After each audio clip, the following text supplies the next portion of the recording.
days, where our biological staff is sitting down with the proponents of the local HCPs. So the offices, and it varies by county and where those offices are, but the offices in each county that are engaged in the planning process for development or administration of the HCP. So on a biologist to biologist level right now, those discussions are going on to try and see what the most appropriate way of integrating interests are. I know that we've had at least 2 counties that we've met with several times, and I'm not too sure where all the counties are. I can get you that information. On the Solano County issue, I have not seen the letter from Solano County, but I do know that we sent a letter out from our Bay Delta region saying we couldn't, on a regional basis, participate in NCCP development anymore because of the lack of staff. Frankly, we're down to 1 habitat conservation staff person in the Bay Delta region. We have put in a BCP request for additional staffing for that function so we can re-engage on in the region on those other NCCPs. Okay, thank you. Sorry about the confusion. Any other questions by members? If not, thank you. Thank you very much for your testimony, and welcome to the joint informational hearing. There may be more to come, so thank you. Appreciate it. We have one last panelist. Linda, is it Fiak? Fiak, thank you. Executive Director, Delta Protection Commission. Wonderful to see you here, and tell us a little bit about the changes you made to the DPC, and give us an update. Sure. Thank you, Chair Pathway, and members of the committee, and thank you for inviting us to the discussion. The Commission has taken very seriously this enhanced role that it's been given under SB 1, so seriously that the Recast Commission has already been established. Good. Had the first meeting February 25th. And that was like from 23 down to, I can't remember. 15. 15, thank you. Yes. Basically elected a chair, vice chair, as called for in the legislation, and will make an appointment to the Delta Conservancy at its meeting on March 25th. Great. I think it's significant to note that recognizing this role, the Commission has adopted a formal schedule to have monthly meetings. Before that, they were every other month, but we recognize the time frames within to comply with some of the provisions of the legislation, particularly having to complete a study for expansion, potential expansion of the primary zone, and make recommendations to the legislature by July 1st of this year. And then also the completion of the Economic Sustainability Plan by July 1st, 2011. And that's in addition to already working on the National Heritage Area, which was also noted in the legislation, as well as the Delta Trail planning process underway under Senate Bill 1556, and the Delta multi-hazard emergency planning process that was put together under SB 27. So one of the things that was done at the meeting was the adoption of a revised management plan. The original management plan was done in 1995. The adoption as a regulation was done recognizing that the 2 co-equal goals and the fact that having to be a living document, and there may be the need for additional amendments as time goes on and the development of the Delta Plan, but also providing the document as something that could possibly guide and provide a basis for the Delta Plan. There was an appointment of a committee of the Commission to guide the primary zone expansion study. That was done at the February meeting. That was the advisory committee? No, this was to complete the study. It was a committee of Commission members, 7 members actually having their first meeting tomorrow, again, to meet this time frame for July 1st of this year to complete the study. And as I report the tasks completed so far, you'll note that that's sort of a common approach for the Commission, is to appoint advisory committee members of the Commission, generally involving both local and state representatives, and to provide direction to staff, and if we bring on consultants to guide the process. So that's been accomplished, and also appointed the chair and the vice chair to make the committee recommendations, and the committee that you're speaking to, the advisory committee, which would include federal participants, and also we've had some requests for some city representation on that committee. The chair and vice chair will make the recommendations at the March 25th meeting, and invitation letters will go out to those advisory committee members shortly thereafter. Also, the economic sustainability plan, a committee will be appointed at our March 25th meeting. There will be appointment of a subcommittee of the commission to provide guidance and develop the framework for the establishment of that planning process. And we foresee that it will be a process whereby we work with local, state level, regional, and identify, because it's not economic development, but economic sustainability. So, of course, a process whereby you identify those values, then identify existing opportunities to work with partners in making sure that those values are sustained. And so that will be underway shortly after the appointment of this subcommittee. And that brings me to the issue of the funding for all of this. That was yes. If you weren't going to mention it, that was going to be the question. So. Yes, I heard earlier reference that the commission has less than 10 staff. I would even refine that more and say we have less than 5. We actually have 3 full-time staff. Mm-hmm. And we have a budget of less than $500,000 a year. So what has been identified here, we are funded under non-general fund sources to the Environmental License Plate Fund and the Harbors and Watercraft Fund, but the Commission has always also been very creative. The commitment of members to provide both in-kind services and funding to accomplish some of the tasks that the Commission identified in their strategic plan, as well as what we have before us now as a result of the legislation.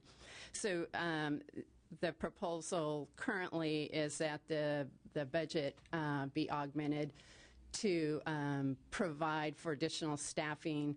I think the proposal at the time is from 3 to 9 staff, but 3 of those would be limited term because the focus would be for the completion of the economic sustainability plan, which would be due in a year. So those would coincide with that. And basically then an additional $500,000 ongoing.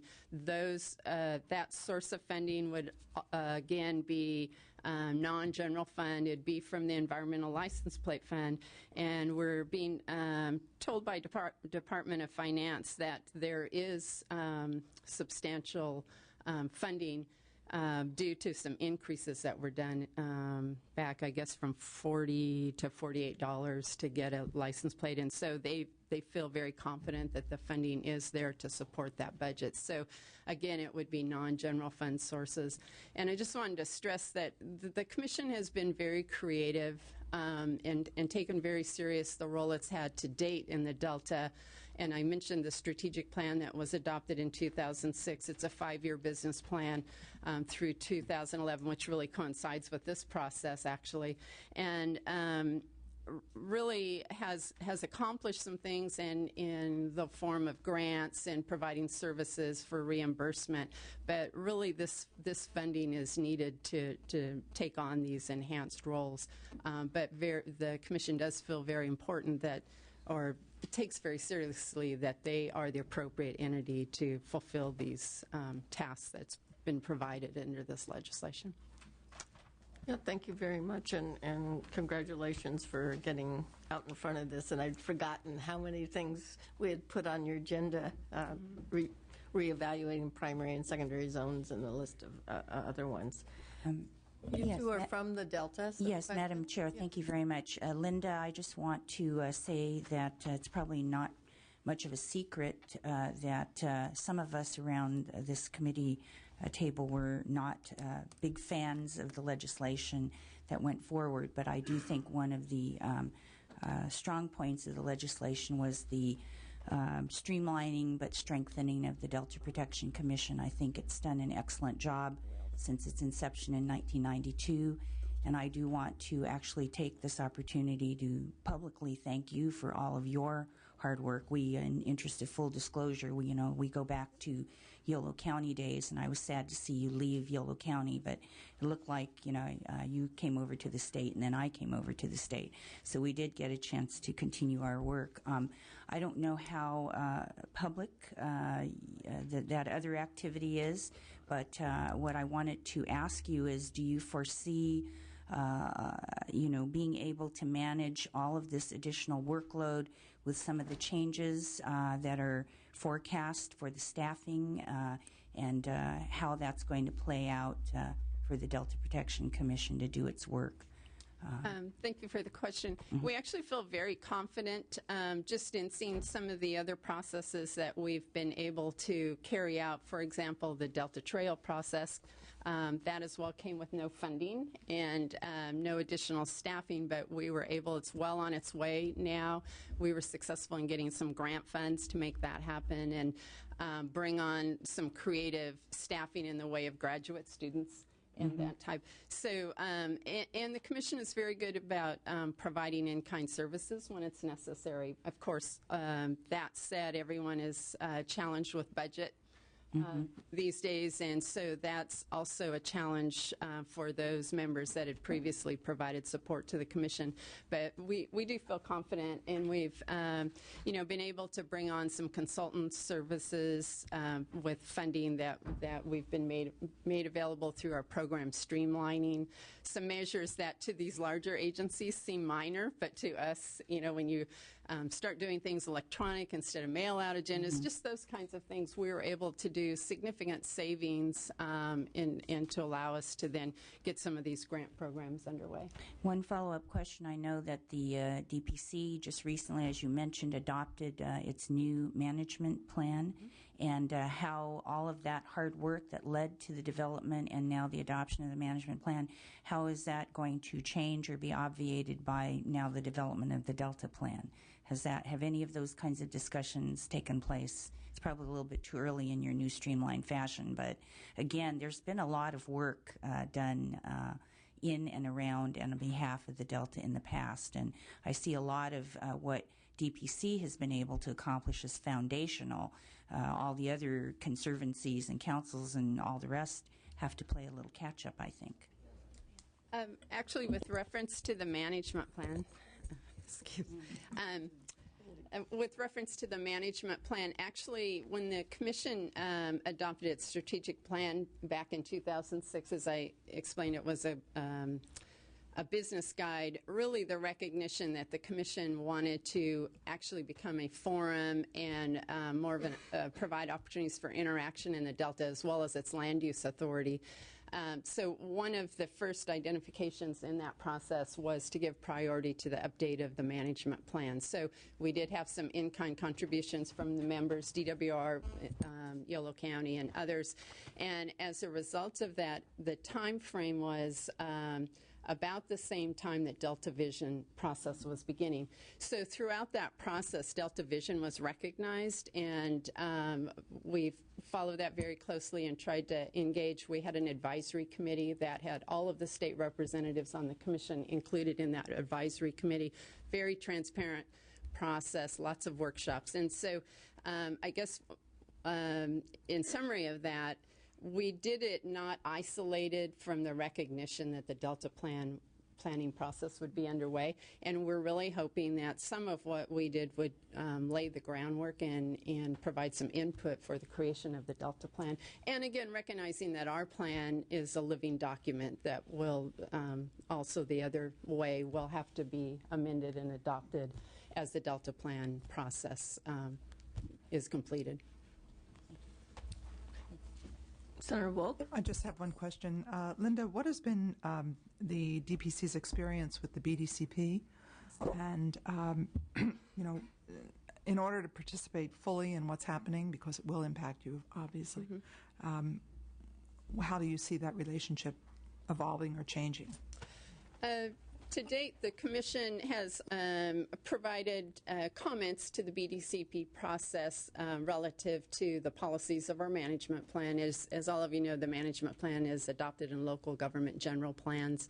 And so we have informed that process. We also co-chair the Lower Yellow Bypass Planning Forum, which has worked with BDCP to inform, particularly with respect to the bypass.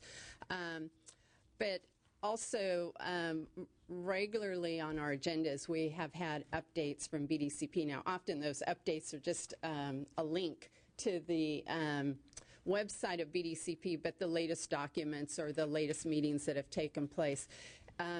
What we have done is provided a forum for discussion between all the Commission members to have dialogue about BDCP and have updates when appropriate. And actually, we've done that on a number of planning processes, but we will continue to do that and have actual presentations when it's deemed appropriate to do that. Thank you very much, Linda. Appreciate it. I want to thank the entire panel for your presentations. Very valuable. This will be the time for public comment. And two supervisors, based on a tradition we started last, I think, summer or fall, will be coming up first, Jim Provenza and Larry Rustaller.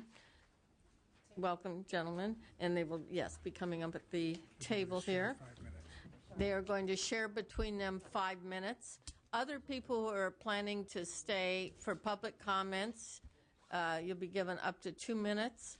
We'll be using the microphone over here, down past Senator Wilk for those comments. I know both of you stayed for most, if not all of this very long hearing. So however you'd like to share your time, welcome and thank you for attending. Thank you, Chairman Bavley and the rest of the Commission. We appreciate the chance to just say a few words. Yep. I'm Larry Rustaller from San Joaquin County. We are part of the 5 Delta County Coalition. We also all serve on the Delta Protection Commission, and that's where we all kind of came together on this. To just kind of reiterate a comment that Linda Fayak had, it's the Delta Protection Commission has done more with less than any government committee or commission that I've ever served on. With 3 people, I can't stress enough how much I appreciate what they get done with the resources. We've been tasked with a bunch of new tasks. We appreciate the budget that is being proposed to help us attain those. So I thank you in advance for passing that. It was mentioned that we're required to do a study on whether or not the primary zone should be expanded, changed, whatever. That's due in a couple of months. I'm hoping that we can at least show good faith and get that moving. But again, I don't see how we can meet that timeline, but we will do everything we can. We meet tomorrow as our first subcommittee meeting, and we will do our best to fulfill that. The economic sustainability plan also is something that is about 14, 15 months off. Right. We, again, appreciate what we need to do, and we will do it. One thing that should be mentioned, and it was that whether or not the selection had been made by some of the counties to the Conservancy. San Joaquin County and Yolo County have made that and have forwarded that information to the proper agencies. Just so we're not trying to be obstructionists or delay this process. I think we're trying to say is kind of, when we were in Washington, Senator Feinstein basically interrupted us as we were chatting with her about certain things, and she said, "It's the law. Get over it and get involved." We have taken that to heart. We are involved, and we will do everything we can to work with you and the different agencies to get what needs to be done. This is important that we do that, and we understand that task, and we are not in any way obstructionists. We just, to paraphrase Mike Reagan, who is not here, he's in Washington, nothing about us without us is what he says. And I think that's that's all I want to say, and I will now Turn it over. to him because we've been here all morning, as you know. Yes. Yeah, Jim Provenza, Yolo County. Yes, as Secretary Snow indicated earlier, he has had discussions with the 5 counties, and we've also been having discussions at the staff level with BDCP about creating meaningful participation. But just to be clear, we have not had that up to this point. We've had essentially what amounts to appearing something like this at public comment and expressing our views. But as a local government entity, we have a legal right to meaningful participation in an HCP under federal law, and that means much, much more. It means engagement. It means when we object to something, getting a response. It means when we propose something, working with us, and it means meaningful access to information. I am optimistic because of the discussions that we will get to that point, but just to make clear, we are not at that point, and I am very fearful that that train is moving so fast that it may occur without the local impact, and that would be a tragedy for a number of reasons because there are so many multiple interests involved. Flooding has just begun to be looked at. That will not happen before the BDCP plan is completed. And the fact that it then goes into an environmental review process is good on environmental issues, but what about flooding issues? What about loss of agriculture in the Delta counties? What about economic impact? All those things need to be worked on. And they need to be done in a deliberative fashion. We weren't in agreement on the legislation last year, but what we did agree on was, to a large extent, the governance structure that you created. Well, the BDCP process now seems to be speeding ahead of even that governance structure. And it is very much a concern, and we will work and dedicate our time and effort to making this thing work. We want it to work, but it's not there yet, and we may need more help from you to get it there. Thank you. Thank you. Understand. And a lot of that came out in the hearing, sort of the frustration many of us had on the parallel tracks we seem to be on and the timing that's not working. So having local government input as well as getting that council up and going as well as the Conservancy is critically important before everything is done and finalized, obviously, and your input is incredibly valuable, and I want to thank you both for attending, unless either one of you have questions. No, I just want Thank to you very much. thank our county partners. Thank you. Absolutely. Always appreciate it. Anyone else who wishes to testify? It'll be 2 minutes. If you'd state your name and if there's an affiliation of an organization, please do so. Hi, I'm David Mourier. I'm a staff economist with the Planning and Conservation League. Earlier this morning, Chair Huffman briefly mentioned the issue of the magnitude of the conveyance to carry water from the Sacramento River south to the exporters. The BDCP is presently focused on a series of 5 tunnels to convey 15,000 cubic feet per second. We would like to emphasize the necessity of having the BDCP analyze a smaller, conservatively sized conveyance for 3 reasons. The first is cost. The cost estimates for the larger facility have ballooned to in the order of magnitude of $10 billion, making it approximately the 4th most expensive single item in the world. That's after the International Space Station and the Three Gorges Dam, just for reference, just to give you a ballpark figure. The second is uncertainty. Clearly, nobody knows what effect a 15,000 CFS diversion will have on the ecosystem of the Sacramento River. A smaller tunnel would give an opportunity for adaptive management and a meaningful opportunity without a massive sunk cost. And the third is palatability. A smaller facility may be better received by locals and regulatory agencies, potentially. Right. So, Good points. Thank you. We have your handout. Anyone else? Seeing no other members of the public, any closing comments by any of my 2 fellow legislators?